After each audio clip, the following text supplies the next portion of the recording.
Hello. फिर ले ली ज़मीन, हो गया फाइनल। अब आगे की बात करें। सबसे पहले जब आपने अपनी ज़मीन ले ली है, आपने फाइनल कर लिया है कि आप ज़मीन लेके घर बनवाओगे, तो सबसे पहले तो आप उसकी बाउंड्री वॉल करवा लो, क्योंकि बाउंड्री वॉल कराना बहुत ज़रूरी है। बाद में प्रॉब्लम ये आ जाती है कि किसी ने हमारी ज़मीन दबा ली, कुछ कर ली। तो जैसे ही आपका प्लॉट फाइनल होता है, सारे पेपर्स फाइनल होते हैं, आप तुरंत ही अपनी बाउंड्री वॉल बनवा लें। अब जब आपने बाउंड्री वॉल बनवा ली है, तो सबसे पहले जो भी आपका एक एस्टिमेट जितना भी आपका है कि आपको कितना लोन मिलना है या आप कितना पैसा उसमें लगाएंगे, इस चीज़ का आप एक बजट ज़रूर बना लें। जब आपका बजट बन जाए तो आप ये मान के चलिए कि उसमें से 10 से 15% उसे सेविंग में आप रख के चले।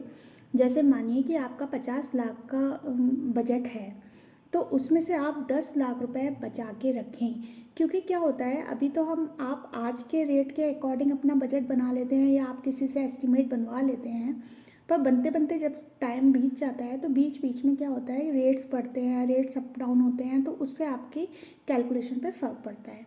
तो जितना भी आपका एस्टिमेट हो उससे 10 से 15% आप बचा के चलें, या 10 से 15% आप रोक के चलें, ये सोच के कि बाद में अगर हमें नीड पड़ेगी तो हम लगा लेंगे। अगर आपका बजट 50 का भी है या 40 का है, 10 का है, जैसा भी है उसके हिसाब से आप कुछ अपना पास अमाउंट ज़रूर सेविंग पे चलें।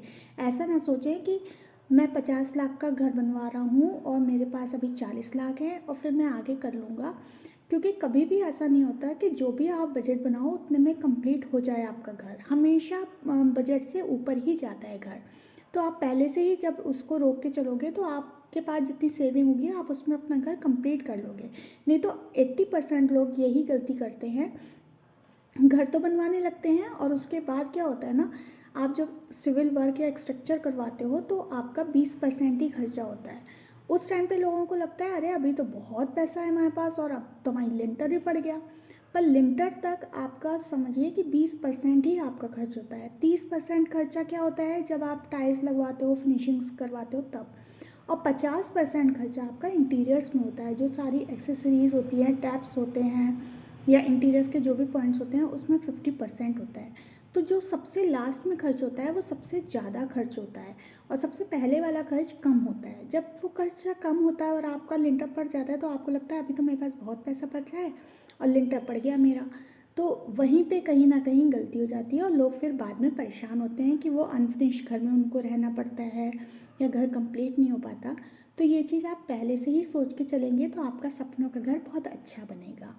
तो अब आपने समझा कि क्या करना है आपको। आपको जितना भी आपका एस्टिमेट है उससे कुछ पैसा अपने पास रोक के चलना है।